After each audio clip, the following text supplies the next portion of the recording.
akhirnya sadar. Setelah memastikan ciri-ciri mobil tersebut, aku akhirnya kehilangan kesadaranku akibat kehilangan banyak darah. Ting! Kepada tuan rumah, selamat atas tersinkronisasinya sistem pencari kekayaan. Sekarang tuan rumah dapat memiliki seluruh kekayaan yang terdapat di dunia ini, seperti sang raja legendaris Salomon. Akhirnya kesadaranku pulih setelah entah berapa lama aku berasal di dalam kegelapan.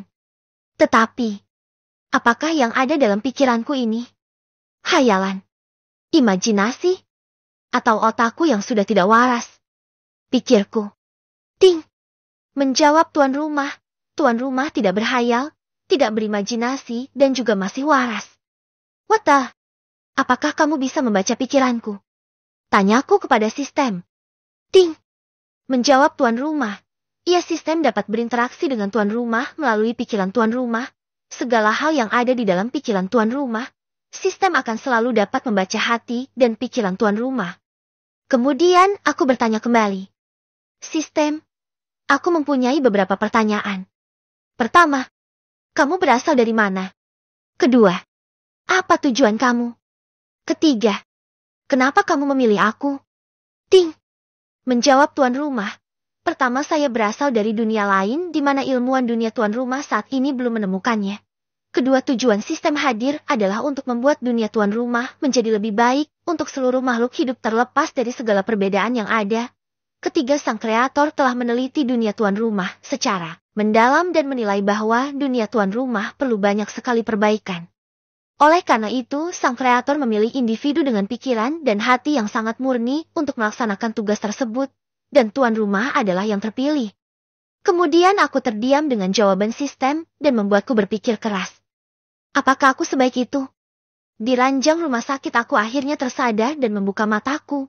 Di sampingku ada Harley adikku yang tertidur dengan rambut acak-acakan. Kemudian aku membelai rambutnya yang agak panjang, dan dia pun terbangun. Dengan panik dia memanggil dokter dan suster, kemudian memeriksa seluruh tubuhku dengan seksama, dan mereka memastikan bahwa tidak ada apapun yang salah dalam tubuhku. Kemudian dia memanggil ibuku yang masih di ban untuk datang ke rumah sakit.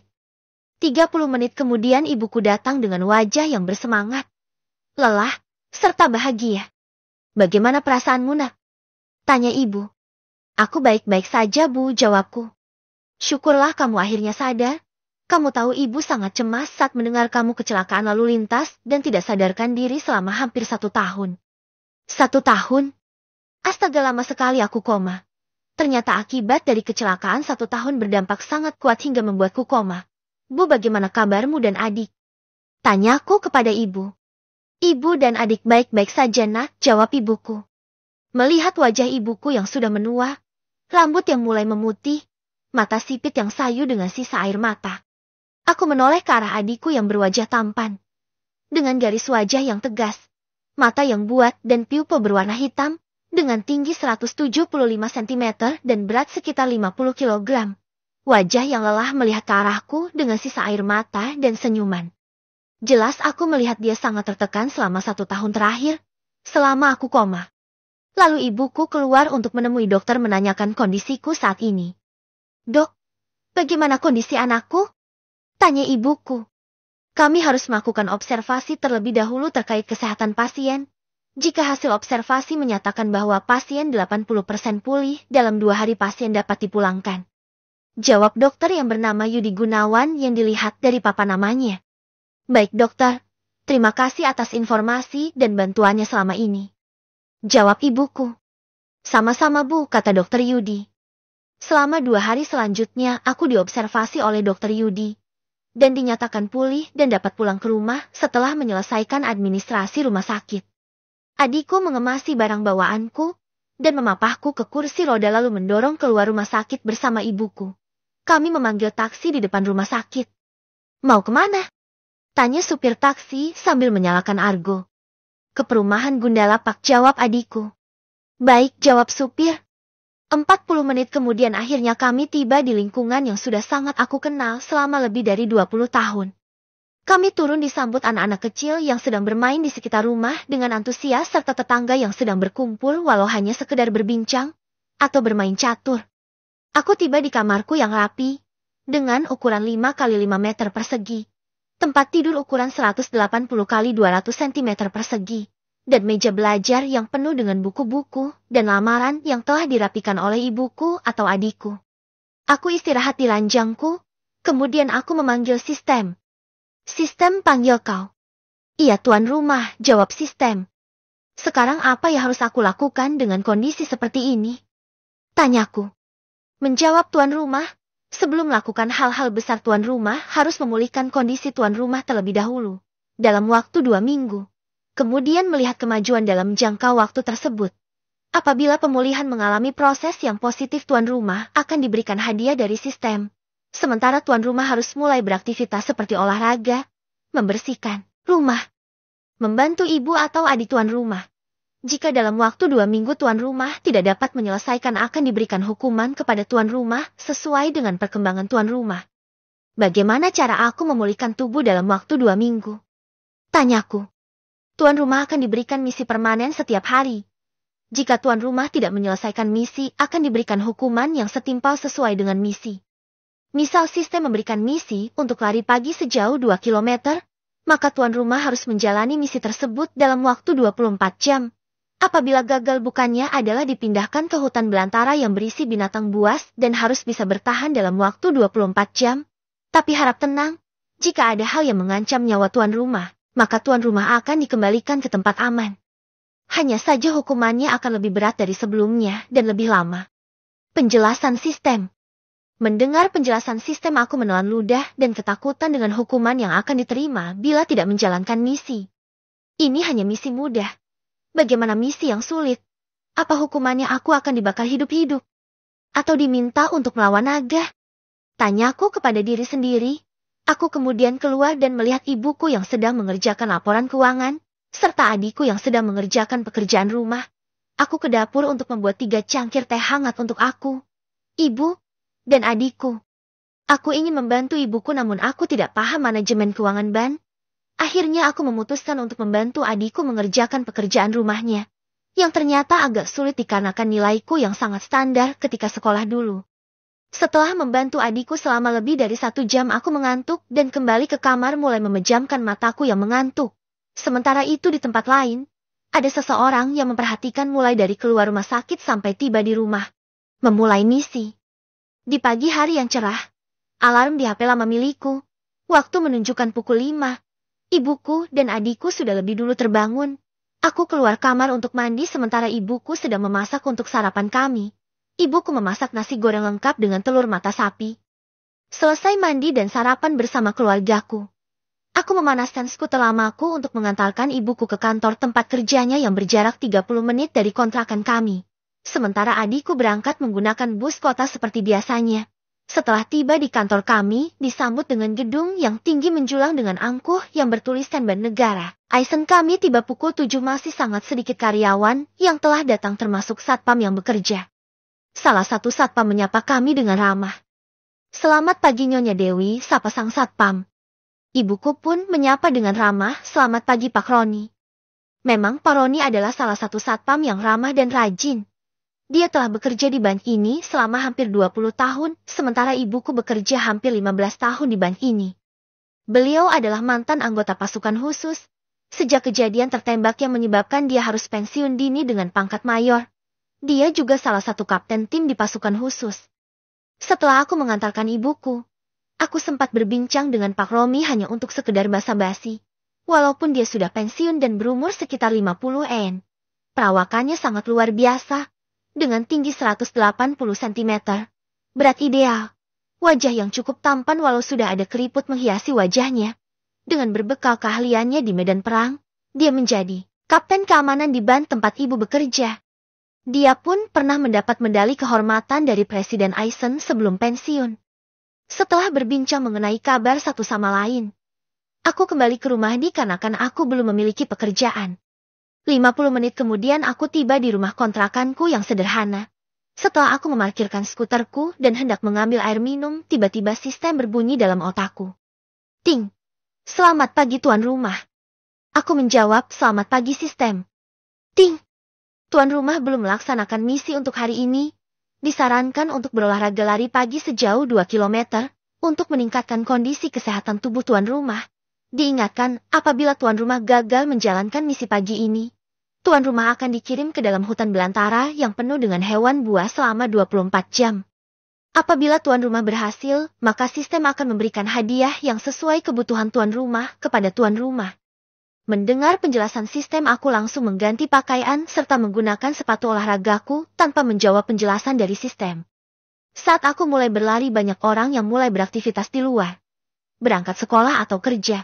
Atau hanya sekedar berbelanja di kios makanan terdekat. Aku berlari dengan santai, di tengah ramainya kendaraan yang berlalu lalang menyusuri jalan-jalan menuju tujuan masing-masing. Saat berolahraga aku melihat wanita cantik, wajah yang tirus, bulu mata yang lentik, rambut panjang yang diikat ekor kuda, tubuh yang luar biasa seperti gitar Spanyol, dan kulit putih, dengan berbalut pakaian ketat, berwarna hitam khas pakaian olahraga wanita. Perkiraanku umurnya sekitar 20 tahunan, sama sepertiku. Dikarenakan darah mudaku, aku berlari menghampiri wanita tersebut dan menyapanya. "Hai, selamat pagi Nona." Sapaku dengan percaya diri.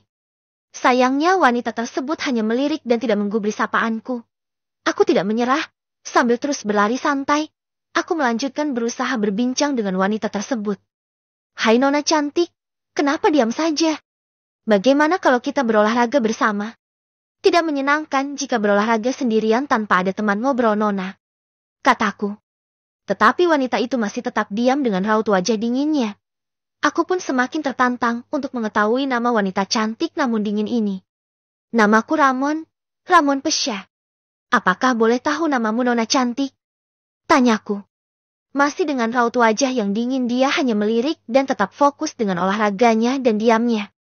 Tidak jauh setelah itu, dia berbelok ke arah perumahan elit yang terkenal di kota Rut. Tertulis perumahan Diamond Elite di gerbang perumahan tersebut. Di depan pos satpam, dia berhenti dan menengok ke arahku, dan berkata, "Namaku Maria, Maria White." Tertegun sejenak memikirkan namanya seolah sangat akrab di telingaku. Saat tersadar, dia sudah menghilang masuk ke dalam perumahan elite tersebut. Ketika hendak mengejarnya, aku dihalangi oleh satpam. Dengan sopan satpam tersebut mengatakan, "Maaf, orang luar dilarang masuk. Di sini hanya untuk warga yang tertera dalam daftar kami, dan Anda bukan warga kami. Jadi silahkan Anda kembali." Setelah aku mendengar peringatan tersebut, akhirnya aku pun kembali ke rumah kontrakanku. Setibanya di rumah, aku langsung mengambil air minum, karena aku hampir tidak pernah berolahraga sehingga membuat tubuhku sakit dan sangat kelelahan. Saat hendak mandi, terdengar suara sistem dalam benakku. "Ting, selama tuan rumah berhasil menyelesaikan misi berlari sejauh 2 kilometer, hadiah akan dikirimkan setelah tuan rumah mengkonfirmasi menerima atau tidak."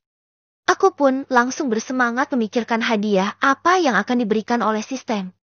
Aku berkata, "Sistem, aku mandi sebentar, kemudian aku akan mengkonfirmasi hadiah tersebut." Sistem, "Ting, baik tuan rumah." Setelah mandi dan berganti pakaian bersih, aku pun langsung menanyakan hadiah misi pagi ini. Sistem, "Aku akan menerima hadiahku sekarang." Sistem, "Ting, baik tuan rumah. Hadiah akan diberikan kepada tuan rumah sebentar lagi." Tidak lama setelah itu, HP kau berbunyi notifikasi pesan masuk-masuk. "Pelanggan yang terhormat, nomor rekening dengan nomor belakang 4337 telah menerima transfer sebesar 1 miliar. Saldo dalam rekening saat ini sebesar 1.035.000. Mohon konfirmasi dengan layanan pelanggan. Terima kasih." Aku mengkonfirmasi kepada sistem dan menanyakan, "Sistem, ini benar uangku? Kamu tidak salah kasih hadiah?" Sistem, "Tuan rumah, sistem memberikan hadiah ini benar untuk tuan rumah dan legal menurut hukum yang berlaku di dunia ini. Tuan rumah tidak perlu khawatir. Tugas tuan rumah adalah menjadikan dunia ini tempat yang lebih baik dari saat ini. Tanpa adanya modal, bagaimana tuan rumah akan mengubah dunia?" Benar juga kata sistem. Tanpa adanya uang aku tidak akan pernah bisa mengubah dunia. Jangankan mengubah dunia, mengubah kehidupanku saja mungkin tidak akan bisa, pikirku. "Terima kasih sistem atas hadiah yang murah hati ini," ucapku. Sistem, "Ting, sama-sama tuan rumah. Ini hanyalah awal. Akan ada banyak hadiah yang menanti selama tuan rumah bisa menyelesaikan misi dari sistem, dan diharapkan tuan rumah dapat memberikan usaha yang terbaik untuk mengubah dunia tuan rumah menjadi lebih baik." Baik sistem, Aku akan berusaha maksimal untuk memperbaiki duniaku dengan caraku. Janjiku kepada sistem dan kepada diri sendiri. Tidak tahu harus berkata apa lagi. Aku pun melompat gembira di ruang tamu rumahku. Tidak pernah terbayangkan bahwa aku akan memiliki uang lebih dari 5 juta di rekeningku. Dalam benakku aku harus membahagiakan ibu dan adikku. Aku harus membeli rumah dan kendaraan untuk ibu dan adikku. Setelah membereskan rumah dan mencuci pakaian, aku langsung berangkat ke ban tempat ibuku bekerja. Dengan mengendarai skuter tuaku, aku menuju ke ban dengan hati yang sangat senang serta gugup. Setibanya di ban, aku disambut oleh satpam dengan ramah. Aku mengambil nomor antrian dan menunggu hampir 30 menit sebelum tiba di konter tempat ibuku bekerja. Kamu kenapa ke tempat ibu, nak? Apa ada yang tidak enak di tubuh kamu? Atau kamu perlu uang untuk jajan? Tanya ibuku. Aku menjawab. Tidak, Bu. Aku kesini untuk mengambil uang. Hah? Ambil uang? Kamu tidak salah mau ambil uang? Setahun ibu tabungan kamu hanya sisa 30.000 saja. Tanya ibuku dengan kaget. Aku pun menjelaskan kepada ibuku. Ibuku tersayang. Ibu bisa cek sendiri di rekening aku. Apakah aku datang untuk mengambil uang atau hanya untuk meminta uang kepada ibu untuk jajan? Kemudian ibuku mengkonfirmasi di komputernya dan melihat saldo rekeningku yang sangat banyak. Terlihat sangat kaget ibuku setelah melihat jumlah saldo yang melebihi total pendapatan ibuku dalam 5 tahun terakhir. Ibuku bertanya, "Dari mana semua uang ini, nak? Kamu tidak melakukan sesuatu yang melanggar hukum, kan?" Tentu saja tidak, Bu. Aku akan menjelaskan dari mana asal uang tersebut. Saat ini aku membutuhkan uang untuk memperbaiki skuterku yang rusak. Jelasku. Kamu ibu larang mengambil uang ini sebelum kamu menjelaskan kepada ibu. Ibu kasih kamu uang untuk memperbaiki skuter kamu. Jika kamu ambil uang ini tanpa sepengetahuan ibu, kamu akan ibu hukum setelah ibu pulang kerja. Ancam ibuku. Dengan perasaan sedih dan takut akan hukuman ibuku, aku pun mengiyakan kata-kata ibuku. Dengan berat hati aku mengambil uang pemberian ibuku dan meninggalkan ban tempat ibuku bekerja. Penjelasan. Sesampainya di rumah, aku memikirkan bagaimana caranya aku menjelaskan kepada ibuku, agar dia tidak salah paham dan mengerti bahwa uang itu adalah milikku yang didapatkan secara legal. Sambil merenungkan hal tersebut, sistem tiba-tiba mengeluarkan notifikasi. Sistem. Ting. Sistem mendeteksi tuan rumah sedang galau. Kata sistem dengan suara dingin. Dalam hati, aku berpikir. Kamu tahu juga mengenai galau sistem. Sistem. Ting. Sistem dibekali kemampuan untuk merasakan perasaan hati makhluk hidup, termasuk hewan. Sistem mampu mendeteksi perasaan tuan rumah serta makhluk di sekitar tuan rumah. Untuk mengembalikanmu tuan rumah, bagaimana jika tuan rumah mengecek status kondisi tubuh tuan rumah agar tuan rumah mengerti kenapa sistem memberikan misi terkait kondisi tubuh tuan rumah? Jelas sistem panjang lebar. Apakah ada hal seperti itu sistem? Tanyaku penasaran. Ada tuan rumah. Hanya saja tuan rumah tidak menanyakannya. Oleh karena itu sistem menginformasikan hal ini. Jawab sistem. Oh begitu. Baiklah sistem. Aku ingin melihat statusku saat ini. Kataku. Status. Nama. Ramon Pesha. Ras. Manusia. Level keseluruhan. 60. Level otak. 50. Level tubuh. 30. Kesehatan. 600/1000. Keahlian.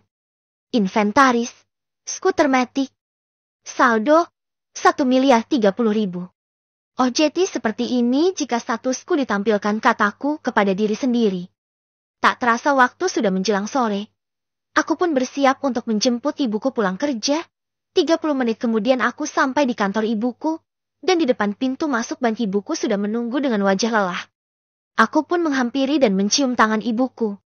Aku bertanya, "Bu, mau langsung pulang atau mau mampir dulu membeli makanan?" Tanyaku. "Mampir dulu ya, ibu mau membeli sayuran untuk sarapan besok." Jawab ibuku. "Baiklah, ayo naik Bu, kita ke pasar sebentar," kataku sambil menyalakan skuter lamaku. 10 menit kemudian, tibalah kami di pasar besar Kota Rut. Aku kemudian memarkirkan skuterku dan menemani ibuku masuk ke dalam pasar. Kami disambut oleh para pedagang di sana dengan senyum dan wajah yang lelah karena berjualan seharian. Ibuku langsung menuju ke kios sayuran langganan ibuku, dan membeli beberapa bahan, makanan, sayuran, daging, dan telur. Saat hendak pulang berbelanja, kami dihadang oleh beberapa preman yang berjumlah 5 orang, dan meminta uang kepada kami. Ibuku langsung memarahi mereka. Apa-apaan ini? Siapa kalian? Untuk apa kalian meminta uang kepada kami? Memangnya aku ibumu? Maki ibuku dengan suara keras dan lantang. Di sekitar sudah banyak pengunjung dan penjual yang berkumpul melihat apa yang terjadi. Salah satu pengunjung berbisik. Kasihan sekali ibu dan anak itu. Apakah mereka tidak tahu bahwa preman-preman itu cukup berkuasa dan sudah banyak mengganggu ketentraman warga di sini? Pengunjung lain menimpali. Iya, aku yakin mereka tidak akan berakhir baik jika melawan. Alangkah baiknya memberikan uang lalu pergi baik-baik daripada melawan mereka. Aku mendengar bisikan mereka tetapi tidak aku gubris. Karena aku fokus membawa belanjaan dan melihat bagaimana ibuku dan para preman itu berseteru. Preman yang berbadan besar, berotot, dan bertato harimau di tangan kiri maju di depan ibuku. Tanpa basa-basi dia langsung menampar ibuku hingga jatuh. Dasar wanita tua tidak tahu diri. Apakah kamu tidak tahu bahwa aku adalah penguasa pasar ini? Namaku Tiger Sang Preman. Di pasar ini, akulah penguasanya, tidak ada satu orang pun yang bisa menentangku. Jika kamu masih punya otak dan sayang dengan nyawamu itu berikan seluruh uangmu. Kata Tiger. Ibuku menangis tanpa suara. Sementara aku gemetaran menahan amarahku yang sudah memuncak. Lalu sistem berbunyi. Ting, mendeteksi tuan rumah menghadapi gerombolan penjahat klasteri, misi khusus. Selamatkan ibu tuan rumah. Sistem akan memberikan keterampilan bela diri dasar sementara kepada tuan rumah.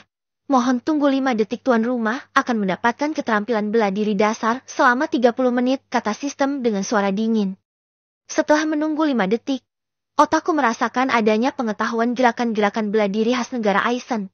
Aku pun merasakan tubuhku panas. Tanpa basa-basi aku langsung berlari menuju para preman tersebut. Dengan tendangan melompat, aku menendang Tiger dengan sekuat tenaga hingga terpental sejauh 5 meter. Sisa preman tersebut melongo melihat Tiger tersungkur jauh. Mereka melihat satu sama lain dan bersepakat secara diam untuk mengepungku. Preman pertama maju dengan pukulan mengarahkan ke wajahku dari depan. Preman kedua melakukan tendangan yang diarahkan ke punggungku dengan cepat. Gerakan mereka terlihat lihai, sepertinya mereka pernah mendalami bela diri. Aku menghindar dengan berguling ke samping sambil melayangkan pukulan ke arah preman keempat yang dekat denganku. Dengan telak, pukulanku mendarat di wajah preman keempat hingga dia terlempar sejauh 3 meter. Kemudian aku pun berlari ke arah preman kelima sambil berkelit dengan melayangkan pukulan jab mengenai dagunya. Hingga terangkat setinggi 1 meter dan mematahkan 3 giginya hingga mengeluarkan berdarah dari mulutnya dan pingsan. Sementara preman 1 dan 2 tercengang dengan adegan teman-temannya dengan cepat dikalahkan olehku. Lalu mereka dengan gemetaran memohon ampun. Tuan, kami minta maaf atas kehilafan kami. Harap Tuan mengampuni, kami akan memberikan kompensasi kepada Tuan. Asalkan kami bisa pergi. Kata preman 1 dan 2 sambil berlutut. Aku menoleh ke arah ibuku yang masih terduduk termenung melihat adegan anaknya menghajar para preman tersebut. Aku pun bertanya. Bagaimana, Bu? Mau dilepaskan? Atau aku buat cacat sampah masyarakat seperti mereka?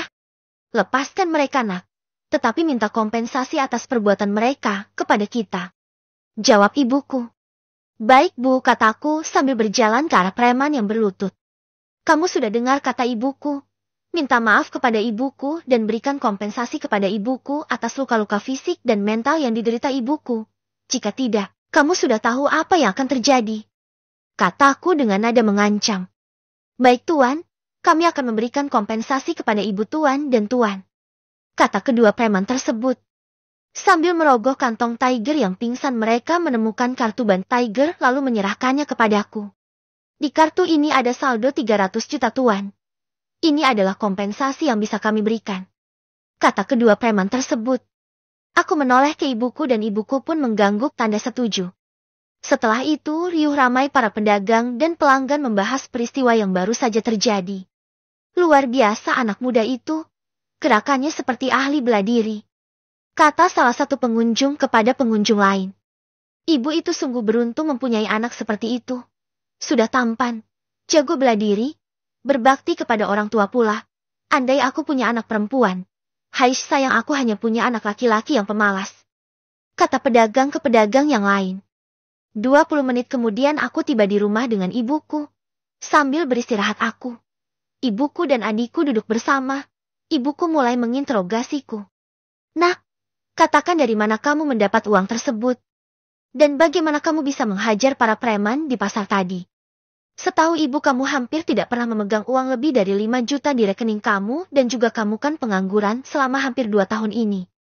Cecar ibuku dengan pertanyaan.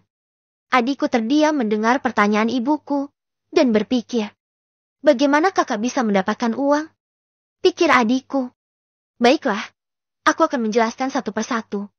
Mengenai uang itu, hampir 2 tahun yang lalu saat aku masih bekerja, aku menginvestasikan sebagian gajiku ke dalam saham setiap bulan.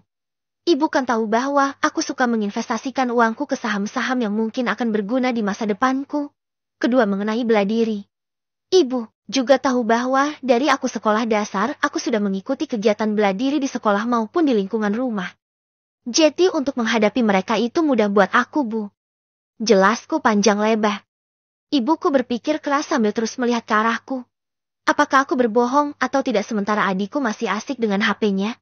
Kemudian ibuku setuju untuk mempercayainya. Baik, ibu percaya kepada kamu.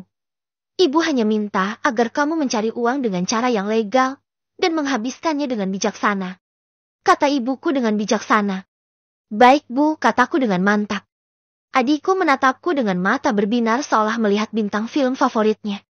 Kak, jika kakak punya uang, aku bolehkan minta sepeda motor? Please. Rayu adikku dengan mata berbintang dan senyuman yang sangat lebar. Aku pun mengiyakan dengan syarat nilainya harus masuk dalam peringkat 5 besar di seluruh sekolah di semester ini. Adikku pun mengiyakan dengan semangat. Kemudian kami makan malam dan beristirahat di kamar masing-masing. Sementara itu di luar lingkungan rumahku, seorang pria tua sedang mematai-matai kami dan menelpon seseorang. Tuan muda melalui hari ini dengan sangat baik, kata pria tua tersebut. Suara pria parubaya di seberang sana. Bagus, sangat bagus, terus lanjutkan pekerjaanmu. Kabari terus jika ada perkembangan mengenai mereka. Baik tuan, kata pria tua sambil berjalan menjauh dari rumahku.